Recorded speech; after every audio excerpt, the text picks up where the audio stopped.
연변에서요, 어떤 목사님께서 탈북자 한 분을 전도하셨습니다. 그는 복음을 통해서 이제 구원을 받았습니다. 그리고 다시 북한으로 돌아갔습니다. 왜냐하면 북한에 두고 온 할머니, 어머니와 아내에게 자신이 들은 이 능력의 복음을 전해 주어야 하기 때문입니다. 그는요, 다시 집에 돌아와서 어머니와 아내를 불러놓고 자신이 구원받은 이야기를 간증했습니다. 구원 간증을 했습니다.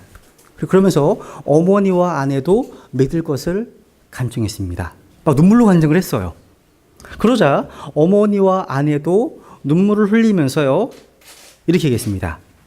오늘 비로소 기도응답 받았다고. 기도응답 받았다고. 어머니와 아내는요, 그동안 합심해서 함께 그 영혼이 구원받기를 수년 동안 기도해 왔다고 고백했습니다. 어머니가요, 자신의 집안 내력을 쭉 이야기하시면서 선대 때부터 예수님을 믿어왔고 이 동네에도 예수님 믿는 사람이 많이 있다고 해서 깜짝 놀랐다고 합니다.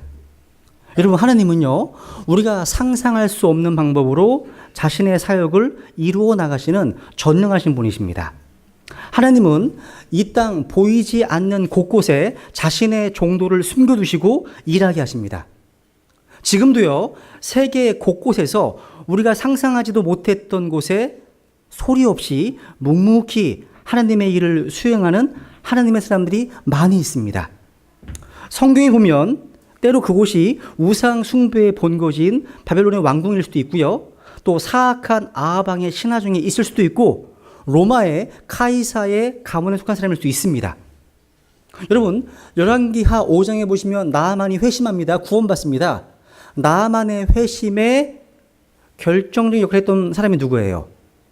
나아만이 이스라엘에서 포로로 사로잡아왔던 어린 소녀였습니다. 어린 소녀로 통해서 나아만 장군이 구원받게 됩니다. 우리는요, 주님께서 자신의 일을 하는 자신의 종들을 전 세계 곳곳에 배치해 주셨다는 그 사실을 알면 깊은 위로를 받습니다. 힘을 얻습니다.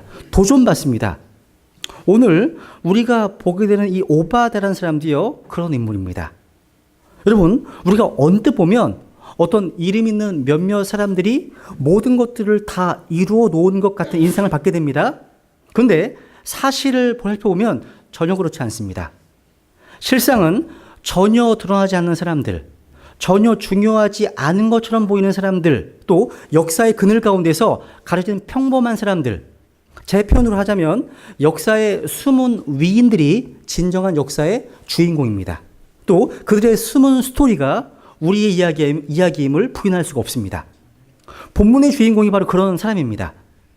이 오바다는요, 구약 성경에서 유일하게 한 장밖에 없는 소선지서, 성경의 기자인 오바다와 동명이인입니다. 다른 사람이에요. 같은 사람이 절대 아닙니다.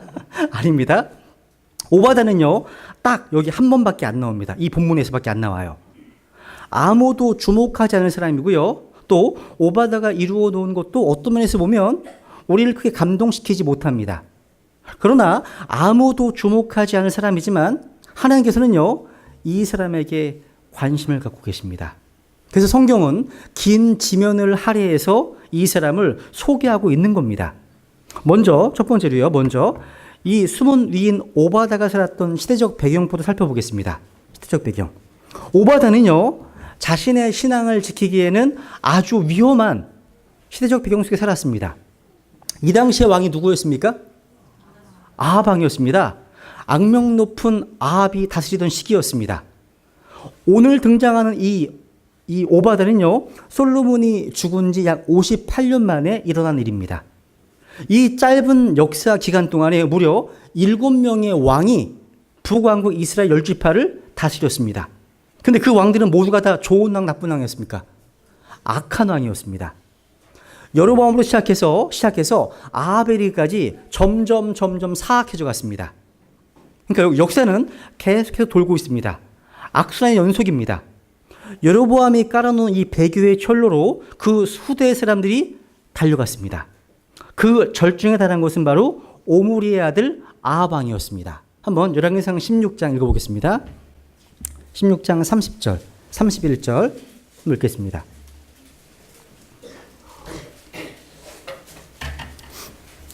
시작. 오므리의 아들 아합이 자기 이전에 있던 모든 사람보다 더 주의 눈앞에서 악을 행하였더라. 그가 느밧의 아들 여로보암의 죄들 가운데서 걷는 것을 가벼운 일로 여기고 시돈 사람들의 왕 에바알의 딸 이세벨을 아내로 삼으며 또 가서 바알을 섬겨 그에게 경배하고. 야, 여러분 이제 북왕국 이스라엘은 더 이상 하나님을 찾아볼 수 없게 되었습니다. 단과 베들에는 금송아지 우상이 세워져 있었습니다. 사마리아는요 바알 숭배가 공공연히 행해졌습니다. 아까 보셨죠? 런던과 뉴욕에도요 바알 신이 세워지고 있잖아요. 여러분 오바댜 시대에는요 기근이 3년 이상 지속되었기 때문에 경제적으로도 얼마나 어려웠겠습니까? 이세벨은요 종교와 결탁해서 주님의 대언자들을, 하나님의 사람들을 핍박하고 죽이는 상황입니다. 이런 환경 속에서 오바댜는요 주님을 크게 두려워하는 가운데 하나님의 사람으로 살았다는 것입니다. 이게 혹시 여러분 우리 시대를 보는 것 같지 않으세요? 우리가 현재 살고 있는 이 세상에서 여러분 기독교가 점점 불법화되고 있습니다. 느끼지 않으십니까 여러분? 그러한 징조들을 여기저기서 지금 듣고 보고 계시지 않습니까? 여러분 유엔이 한국 정부를 향해서 포괄적 차별금지법 제정을 요구했습니다. 이게 뭐냐면 종교 간의 차별금지 그리고 성소수자들의 차별금지를 주된 내용으로 하는 이 차별금지법은요 그야말로 차별을 금지하자는 명분을 가지고서 기독교를 차별하기 위한 법안인 겁니다. 정반대예요 지금. 이미 여러분 차별금지법이 통과된 몇몇 나라에서는요 종교 간의 차별을 금지한다는 그 법안을 근거로 해서 예수님 이외에는 구원이 없다 이렇게 가르치는 그런 크리스찬들을요 불법 환자로 규정하고 있습니다. 또 동성연애는 죄다 라는 하나님의 말씀을 그대로 믿고 설교하는 크리스찬들에 대해서 노골적인 핍박이 진행되고 있습니다. 너무나 많습니다. 이제 유엔까지 나서서 차별금지법을 제정하라 이런 압력을 놓고 있는 거라는 거죠. 여러분 현재 차기 대선 후보 1위를 달리고 있는 반기문 유엔 사무총장 또 박원순 서울시장 모두가 다 차별금지법 제정에 적극적인 찬성 의지를 보이고 있습니다. 이 법이 통과되면요 기독교가 불법이 됩니다. 지금 기독교가 불법이 되는 방향으로 가고 있어요. 가고 있다고요. 어떠한 기독교가 불법이 되고 있을까요? 성경적 기독교가 불법이 되고 있는 겁니다. 몇 년 전에 학생들은 알지 모르겠어요. 서울과 경기도 또 광주광역시에요. 인권조례안이 통과되었습니다. 학생 인권조례안. 그 학생 인권조례안에 이런 내용이 있더라고요. 찾아보니까. 그게 간접 체벌 금지, 두발과 복장의 전면 자유라. 이게 제일 마음에 안 들어 저는. 다 깎아버리고 싶은데 막 자유라.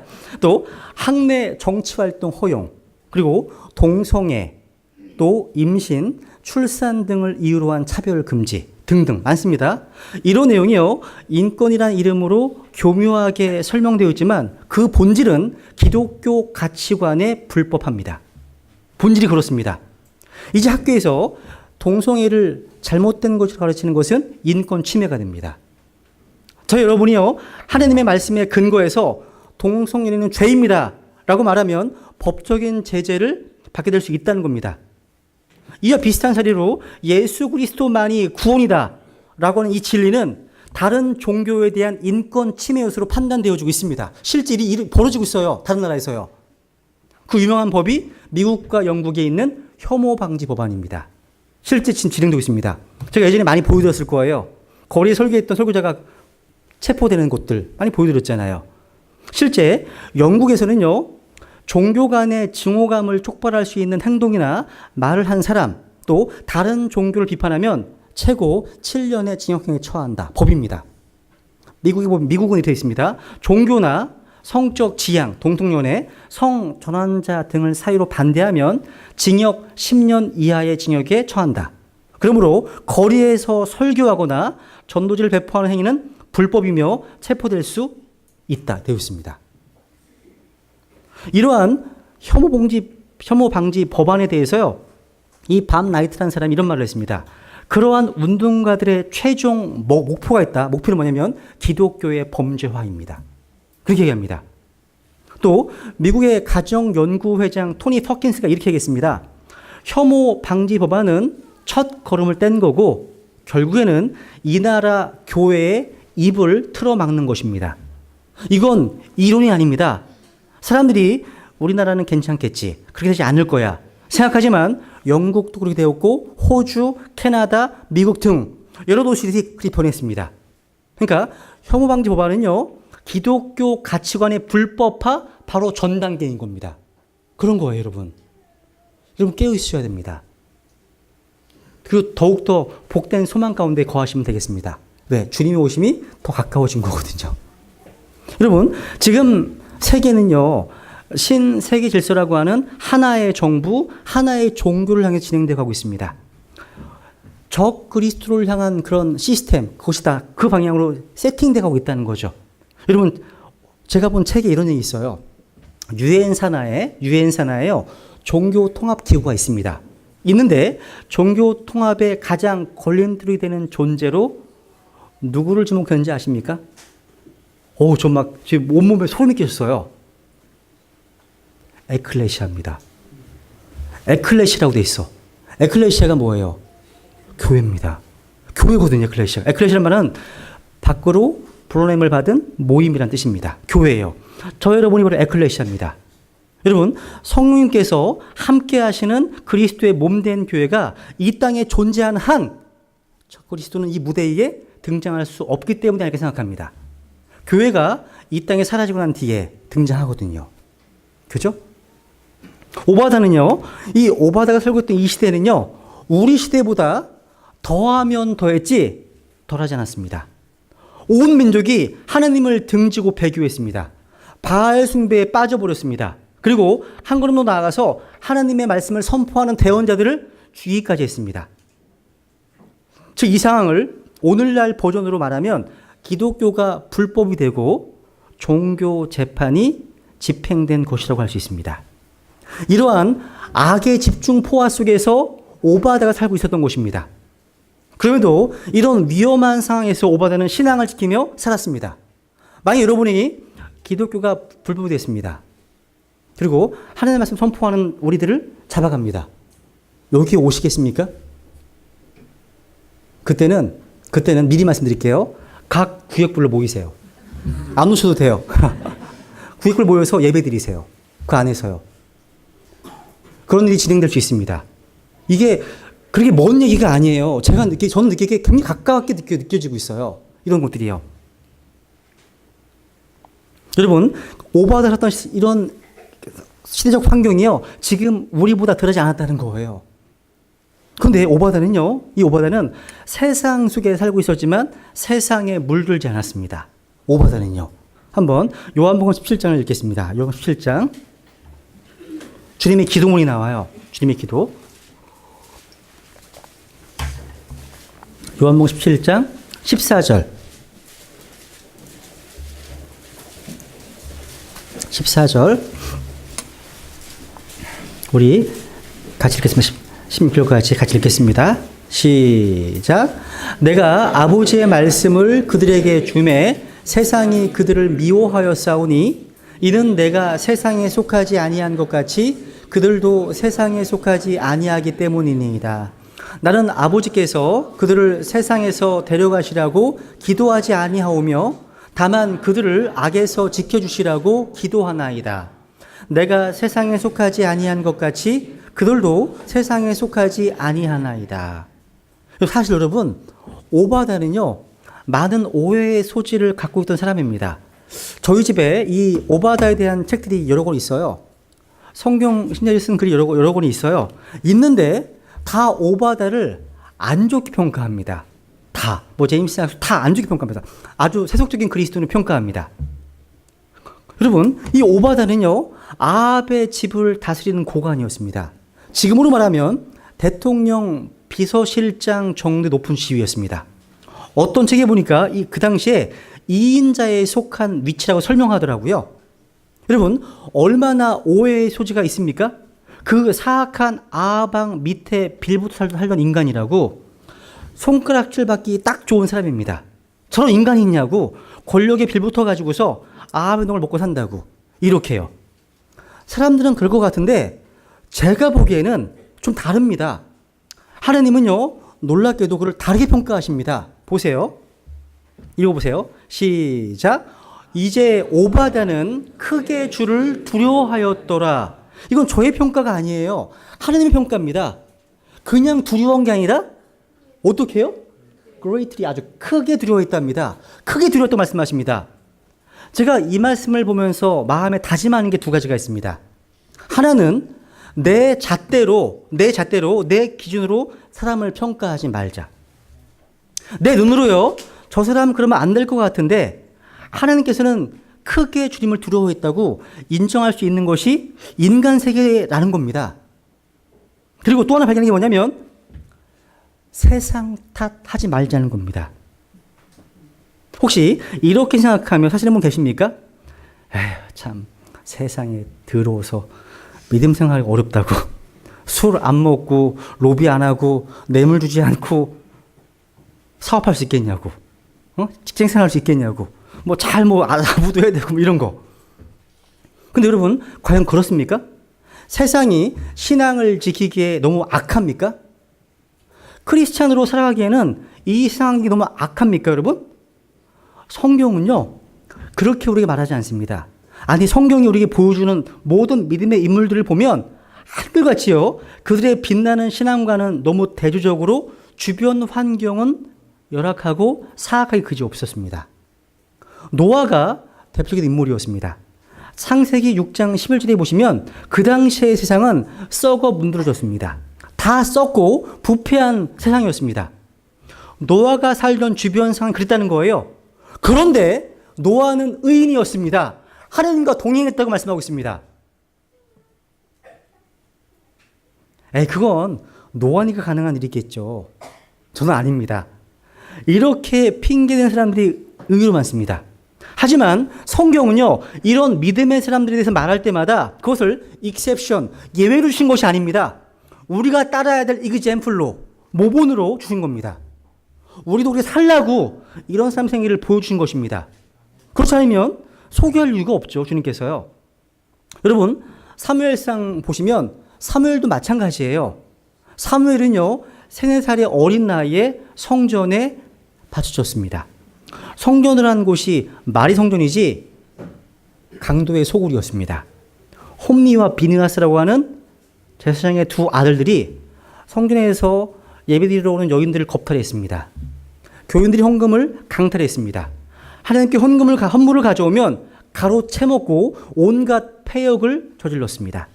그러니까 성전이라고 하는 홀 아래 온갖 종류의 죄악이 자행되고 있던 그 범죄 소굴이었습니다. 그럼에도 불구하고 사무엘은 정말 곧바르게 살았습니다. 달라요.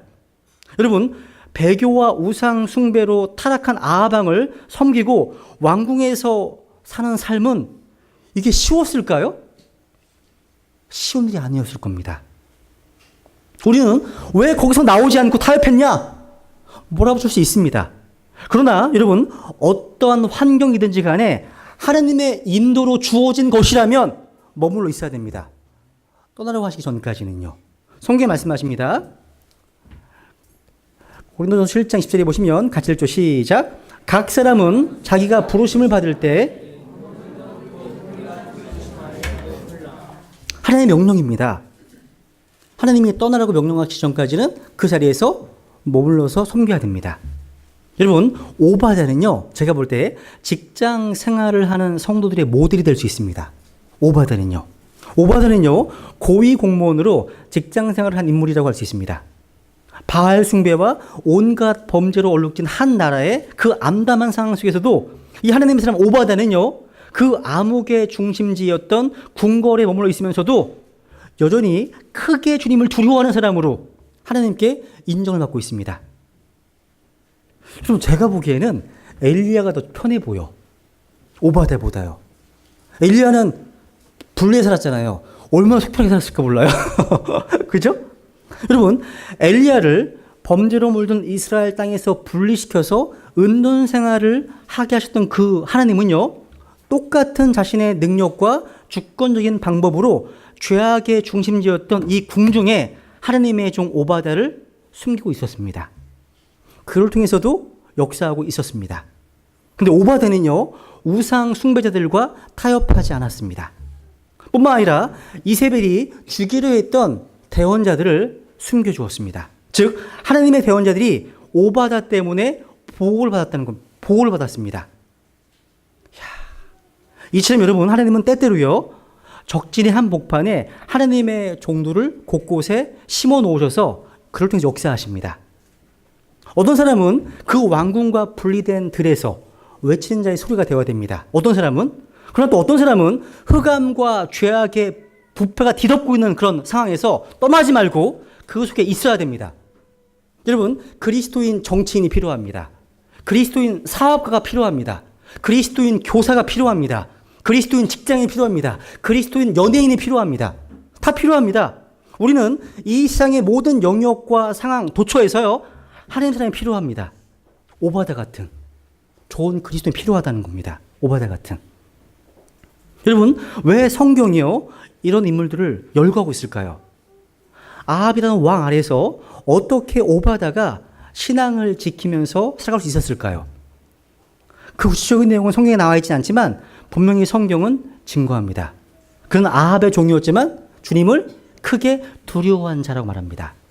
이것은 위험한 상황, 사악한 환경에서도요, 또 어려운 환경에서도요, 신앙을 지키면서 살라고 하는 하나님의 준엄한 메시지인 것입니다. 세 번째, 또 흥미로운 게 하나 있습니다.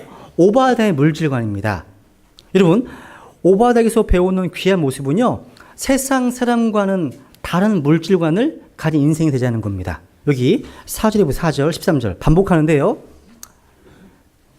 본문 4절 읽겠습니다. 같이 시작.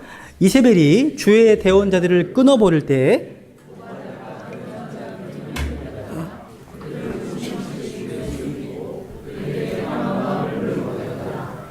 대단한 것 같습니다. 13절 마찬가지예요. 주의 대원들 중에서 100명을 취하여 50명씩 굴에 숨기고 그들에게 빵과 물을 먹인 일. 여러분, 물질관이 얼마나 중요합니까? 여러분, 앞에서 오바다가요, 아합과 이세벨 몰래 100명의 대원자들을 숨겨주었다고 하는데 100명을 먹여 살린 겁니다. 생각해 보세요.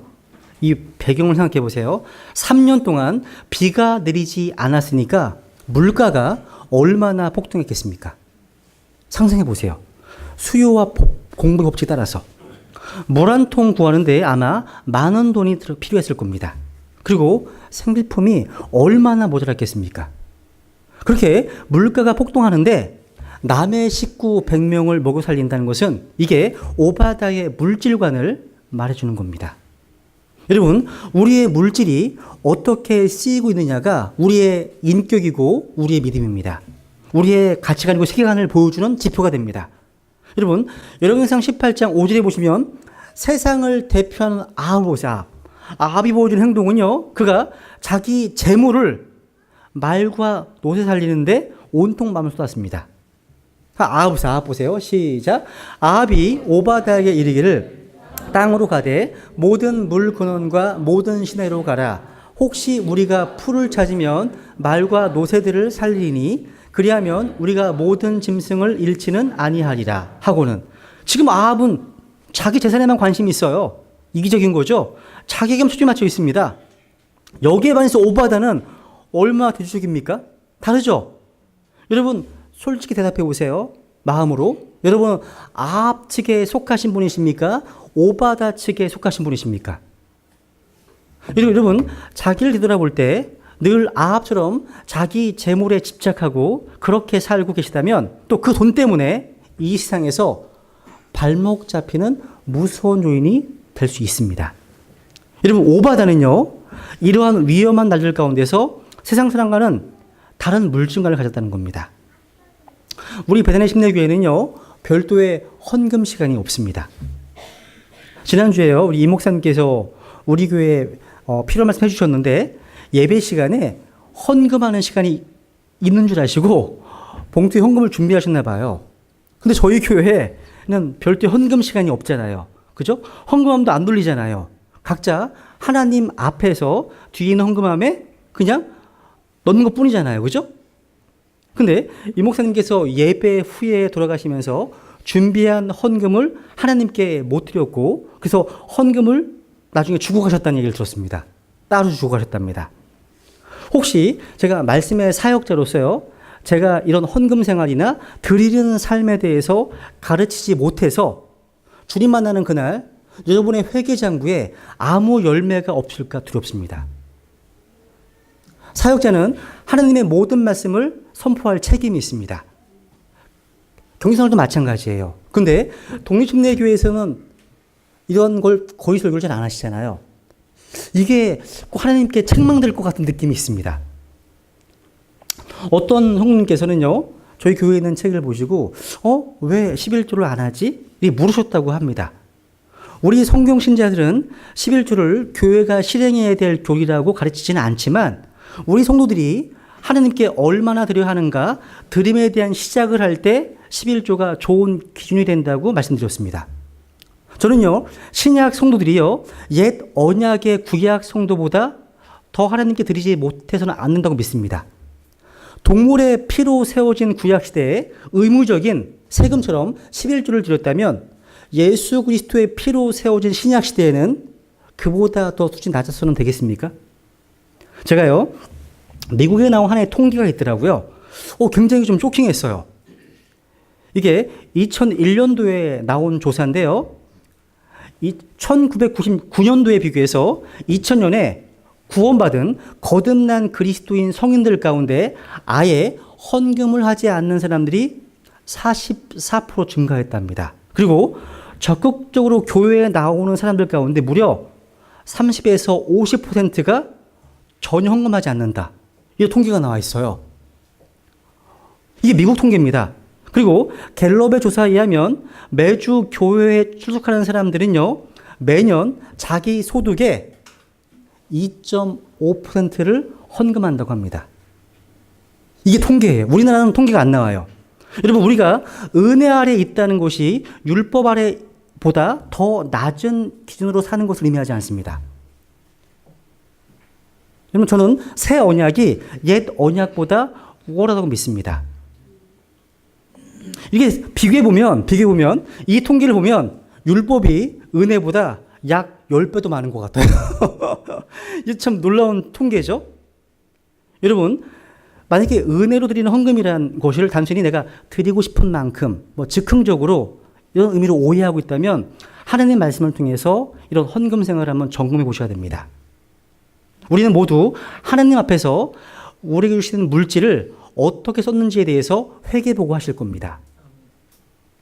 이스라엘이 영적으로 타락했을 때 그들은 마땅히 드리는 것을 중단했습니다. 그들이 마땅히 드리는 것을 중단했을 때 그들은 영적으로 타락했습니다. 여러분, 지난 한 주간 여러분들이 사용하시는 물질의 내역서를 갖고 계십니까? 지난 한 달 동안 어디에다 주로 돈을 썼는지가 여러분의 믿음이고 인격입니다. 이 오바다에게서 건강한 물질관을 배우기 바랍니다. 오바다는요, 자신의 물질과 지위를 이용해서 주위의 대원자들을 굴에 숨겨두고 먹였습니다. 이것은 아주 커다란 위험을 무릅쓴 선행이었고 주위의 종들을 보존하려고 하는 믿음을 실천에 옮긴 것이었습니다. 여러분은 어떠한 특권을 누리고 계십니까? 여러분은 여러분이 사용할 수 있는 재능과 물질과 시간을 어디에 어떻게 사용하십니까? 바르게 사용하고 계십니까? 오바다는 그 점에서 칭찬받을 만한 인물이었습니다. 마지막 네 번째입니다. 네 번째. 오바다는요, 아주 숨은 위인이자 빛나는 조연입니다. 그 역할을 충실히 감당했습니다. 제가 한번 이런 질문을 드리고 싶습니다. 왜 오바다의 이야기가 여기에 삽입되어 있을까요?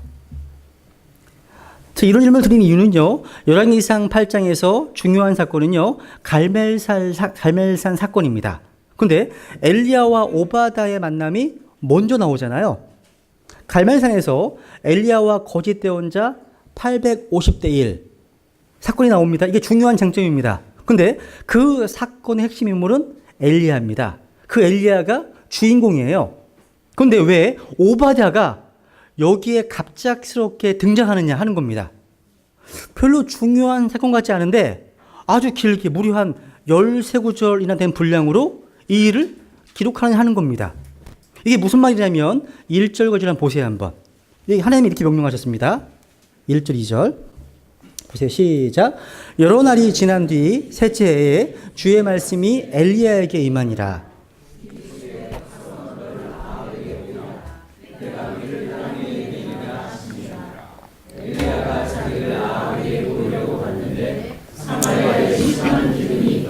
여기 하나님이 이렇게 명령하고 계십니다. 가서 내 자신을 아합에게 보이라고요. 아합에 보이라고 말씀하십니다. 그래서 16절에 가서 보니까 아합이 엘리야를 만나려고 가니라 되어 있습니다. 그러니까 엘리야가 하나님의 말씀에 순종해서 아합을 만나는 그런 대목이 있습니다. 그런데 1절에서는 주님께서 명령하셨고 16절에서 엘리야가 순종하는데 그 사이에 있는 2절부터 15절까지의 말씀이 굳이 여기에 삽입하지 않아도 될 내용들이 장황하게 설명되는 듯한 느낌이 들더라는 거예요. 2절부터 15절까지의 내용은 딱 하나예요. 엘리야가 1절에서 하나님의 말씀에 순종해서 16절에서 아합을 만나러 가는데 그 사이에 오바다라는 사람이 그 만나는 것을 조선해 주는 내용입니다. 어렵지 않습니다. 그러니까 큰 줄기를 볼 때 누가 추천해 주느냐 중요하지 않습니다. 만나는 것이 중요한 거예요. 성경은 그것을 굉장히 길게 장황하게 설명해 주고 있더라는 겁니다. 그런 맥락에서 성경을 읽다 문득 생각해 보니까 여기에 하나님의 무슨 의도하심이 있겠다는 생각을 가지게 됩니다. 하나님께서는요, 중간에 누구를 통해서 엘리야가 아합을 만나는가가 중요한 게 아니고요. 그 과정에서 오바다라고 하는 무명의 사람을 소개하고 싶으신 거예요. 왜 하나님께서는 별로 중요해 보이지 않는 것 같은 오바다를 이런 식으로 삽입하듯이 거기다가 장황하게 끼워 넣듯이 설명하기 원하셨을까요? 사실 여러분, 엘리야를 영어로 말하면 주인공입니다. 주연에 속합니다. 엘리야는 악한 왕 아합왕을 상대로 전쟁을 선포하고 역사적으로 큰 줄기, 그 물줄기를 바꾸는 역할을 한 사람입니다. 그의 기도로 말미암아 3년 동안 비가 안 왔습니다. 그 기도 때문에 죽은 자가 살아났습니다. 뿐만 아니라 우상을 숭배하던 악한 바알과 작은 숲의 거짓 대언자 850명을 상대로 대결에 승리했습니다. 엘리야입니다. 여기에 비해서 오바다라는 사람은요, 영적으로 그렇게 좀 아무것도 아닌 것 같아요. 그냥 엘리야를 아베 소개해 준 게 전부입니다. 그렇게 하고는 역사에 한 번도 안 나와, 이제. 앞으로 안 나옵니다. 근데 오바다가 지금 보신 것처럼 독특한 일을 했죠? 무슨 일을 했습니까, 지금? 아까? 그렇죠. 주의 대언자들을 숨기고 빵과 물을 먹였습니다. 그러니까 가만히 보니까요, 이 오바다가 엘리야를 아합에게 소개해 준 것은 전개를 위한 하나의 구실에 불과하고 하나님께서는요, 이 대목을 드러내고 싶으신 겁니다. 이 얼마나 당시 상황으로 봐서 위험한 짓이었습니까? 그 당시에는 이세벨이 하나님을 믿는 주의 대원자들을 잡아 죽이던 상황 아니었습니까? 그런데 바로 그 밑에서 일하던 오바다가 100명이나 되는 주의 대원자들을 몰래 감추어 준 것이 발각이 되면 그 자리에서 처형입니다. 처형이에요. 이건 뭐 사형감입니다. 더 중요한 것이 무엇이냐면요, 들통나면 무슨 참변을 당할지 모르는 이런 짓을 오바다가 몰래 했는데, 오바다가 원래요, 반골 기질이 있고 투사 정신이 있고 어떤 시대적인 어떤 큰 사명감이 있고 또 겁이 없는 용감한 사람이기 때문이 아니에요. 그런 담대한 일을 한 것이 아니라는 겁니다. 2절부터 15절까지를 보면 엘리야와 대화를 하는 게 보면요, 오바다가 얼마나 소심한지 겁이 많은 사람인지를 금방 알 수 있습니다. 여기 9절, 12절 스토리 보세요. 여기 보면요, 아합 왕이 자기를 죽일 것이라는 말을 3번이나 반복합니다. 그래서 두려움에 떨고 있는 자신의 모습을 노출하고 있습니다.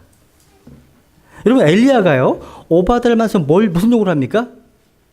내가 여기 있다는 것을 아합에게 가서 고하라는 거예요. 그게 뭐 어려운 일입니까? 그런데 그 얘기를 듣자마자 오바다는요, 그 사안을 굉장히 심각하게 받아들입니다. 내가 무슨 죄를 지었기에 당신이 당신의 종을 아합에서 넘겨주어 죽게 하려 하시나이까? 왜 그런 말 하냐면요, 지금 아합이요, 엘리야를 잡아 죽이려고 혈안이 되어 있는데, 만약 자기가 아합에게 가서 엘리야가 여기 있다고 말했는데 그 사이 엘리야가 가버리면 없어져 버리면 자기는 죽은 목숨이라는 거예요. 이 장면을 보니까요, 아마 오바다가 부들부들 떨면서 그런 말 한 것 같습니다. 의인은 사자같이 담대한 법인데 오바다는 그 점에서 치명적인 약점을 갖고 있습니다. 이렇게 소심하고 겁이 많고 노심초사한 사람을 가진 사람이 오바다인데요. 이런 오바다가 자기 목숨을 담보로 100명의 주의 대원자들 먹이고 숨겨주는 행위를 하는 것은 자기의 강한 기질 때문이 아니라는 겁니다. 주님을 두려워하는 가운데 하나님을 향한 헌신과 열정 때문이라는 겁니다. 하나님께서 그 사실을 알고 계셨다는 겁니다. 사실 오늘 예배드리러 오는 여러분이나 저나 모두가 다 엘리야 쪽의 사람들이 모인 모임이라기보다는 거의 대부분이 어느 쪽이세요? 오바다 쪽이십니다. 오바다 쪽이에요. 그죠? 오늘 예배하신 여러분도요, 대부분 역사의 줄기를 바꾸고 이런 일을 할 수 있는 분들이 아닙니다. 그저 주어진 일을 열심히 하시고 직장 잘 섬기시고 가정 잘 돌보시고 그리고 저처럼 겁이 많고 소심하고 나약한 마음을 갖고 있는 분들이 대부분이실 겁니다. 여러분, 하나님께서는요, 어두운 이 시대에 엘리야와 같은 위대한 일을 한 사람도 귀히 보시지만 오바다처럼요, 자기에게 주어진 작은 일에 엘리야가 한 일에 비하면 오바다가 한 일이 아무것도 아닌 것처럼 느껴지지만 하나님의 관점으로는 그렇지 않다는 겁니다. 엘리야가 귀한 것처럼 오바다도 귀하다는 겁니다.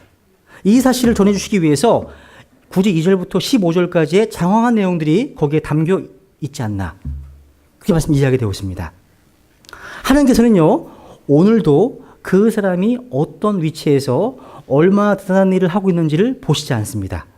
그 자리에서 자기에게 맡겨진 상황에서 얼마나 최선을 다하며 살았는지 이것을 보신다는 겁니다. 여러분, 엘리야와 오바다는요, 받은 소명이 달라요. 오바다는요, 엘리야처럼 나가서 아합과 한판 승부를 벌인다면 얼마나 멋있겠습니까? 그런 것이 아니었습니다. 우리는 여기서 귀한 교훈을 받습니다.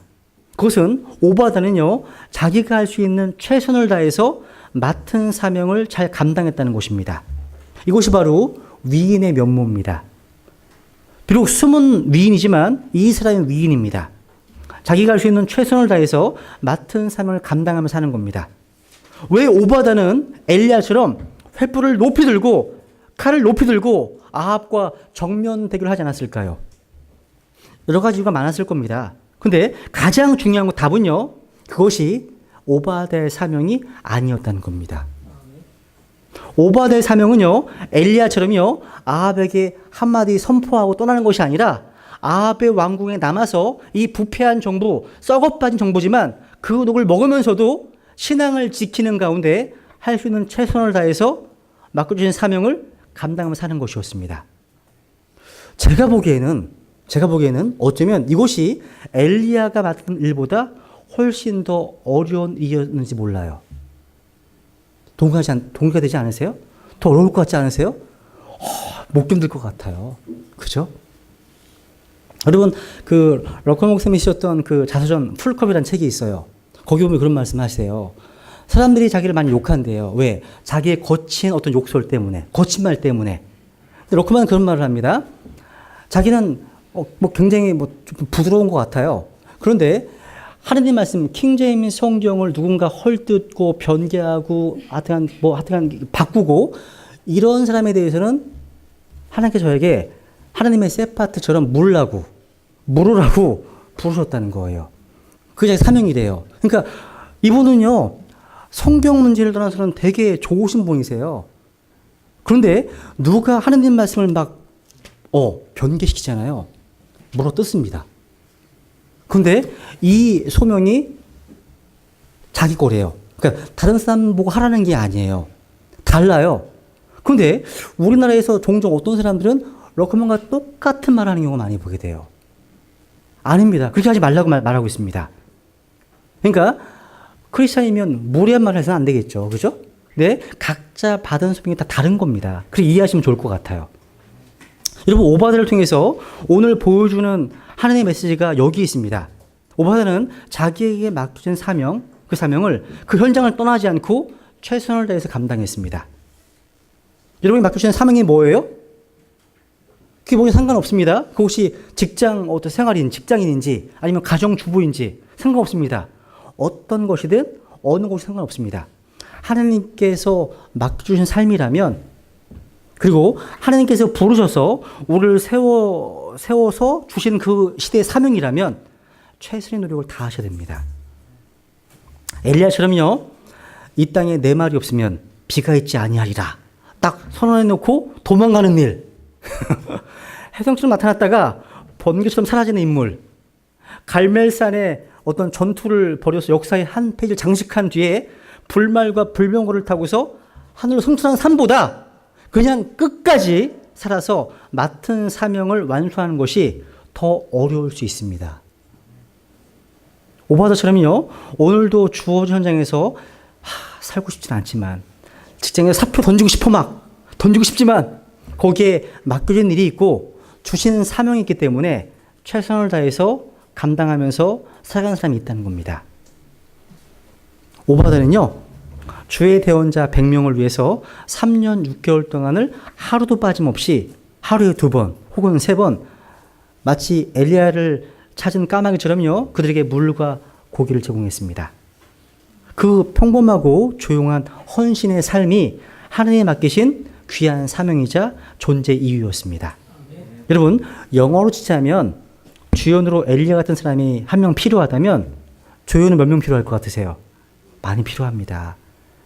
태양의 후예로 말하면 주연이 송중기라면 조연이 되게 많이 필요한 거예요, 여러분. 이 시대에 필요한 인물은요, 사람들에게 잘 알려지지 않고 기억되지 않는 무대 뒤에 선 조연들입니다. 더 필요한 것 같습니다. 그래서 하나님은 그들을 기억하십니다. 다 기억하십니다. 하나님의 눈길이 그들에게 머물러 있습니다. 그들이 얼마나 소중한지, 그 역할이 얼마나 고귀한 걸 알려주기 위해서 오바다라는 인물을 보여주신 겁니다. 많은 사람들이요, 무대 위에 서서 주연이 되고 싶어 하세요. 저는 제가 구원받고 나서요, 저는 주연 되고 싶지 않습니다. 저는 제가 구원받고 난 다음에요, 교회에서 뭐 시키잖아요. 뭐 기도 시키고 그러잖아요. 저는 못한다고 다 뺐거든요. 무서워서. 근데 많은 사람들이 화려한 조명 아래에서 청중들의 박수를 받고 싶어 하고 무대에 서고 싶어 하는 것 같아요. 근데 무대 뒤에서 무대를 밝히고 싶어 하는 사람은 적습니다. 주연을 하고 싶은 사람은 많아도 조연이 되고 싶은 사람은 적은 것 같아요. 근데 조연 없이 감동적인 영화를 만들 수 없습니다. 그죠? 무대가 빛나는 것은요, 주연을 위해서 헌신하는 조연과 엑스트라가 있기 때문입니다. 이 세상에서 주연은 소수입니다. 소수예요. 대부분이 조연으로 혹은 엑스트라로 주어진 역할을 다 살고 있습니다. 근데 우리는 자신이 맡은 배역이 크든지 작든지 최선을 다해서 감당해야 됩니다. 그때 우리의 삶이 풍요로워지고 아름다워집니다. 그죠? 어떠한 단체든 간에요, 회사든 국가든 교회든 간에요, 어떤 리더도요, 홀로 스스로 훌륭한 리더가 될 수 없습니다. 역사의 무대에 서서 빛을 발하는 지도자들은 자신이 빛을 발하기까지 수많은 사람들이 함께 그를 돕고 있음을 알아야 됩니다. 어떤 목사님 쓰신 글에 이런 내용이 있습니다. 이 내용하고 마치겠습니다. 이분이 쓰신 글이 이런 내용인데요. 그냥 그대로 이용해 보겠습니다. 어느 날 저녁 나는 세계적으로 유명한 지휘자 레너드 번스타인이 지휘하는 모습을 TV를 통해서 보게 되었습니다. 자유롭게 대화할 수 있는 시간이 되자 그를 좋아하는 팬 가운데 한 사람이 되어서 이렇게 물어보았습니다. 번스타인 선생님, 수많은 악기 중에서 가장 다루기 힘든 악기는 무엇입니까? 물었습니다. 그러자 그는요, 재치 있는 말로 이렇게 대답했습니다. 제2 바이올린입니다. 제1 바이올린을 훌륭하게 연주하는 사람은 얼마든지 구할 수 있습니다. 그러나 제1 바이올린을 연주하는 사람과 똑같은 열의를 가지고 제2 바이올린을 연주하는 사람은 참으로 구하기 어렵습니다. 프렌치 호른이나 또 플로시오도 마찬가지입니다. 제1 연주자는 많이 있지만 그와 함께 아름다운 화음을 이루어줄 제2 연주자는 너무나 적습니다. 만약 아무도 제2 연주자가 되기를 원치 않는다면 음악이란 영원히 불가능하지 않겠습니까? 여러분, 제2 바이올린은요, 무대 뒤에 선 조연이라고 할 수 있습니다. 제1 바이올린이 빛날 수 있도록 배경이 되어주는 것이 제2 바이올린입니다. 이것을 꽃으로 비유하자면 안개꽃 정도가 될 겁니다. 안개꽃 같은 인생. 안개꽃이 아름다운 것은요, 자신을 드러내지 않고 장미나 다른 화려한 꽃을 돋보이게 하는 데 있습니다. 안개꽃은 장미꽃의 배경이 되어줍니다. 안개꽃은 무대 뒤에 선 숨은 위인입니다. 우리는 제1 바이올린은 될 수 없고 또 주연은 될 수 없어도요, 무대 뒤에서 주연으로서의 역할을 신실히 감당할 수 있습니다. 하나님은 그러한 사람들을 잊지 않으시고 반드시 기억하시고 보상해 주시는 분이십니다. 오바들을 통해서 오늘 하나님께서 주시는 메시지가 바로 여기에 있습니다. 우리 잠깐 기도하겠습니다.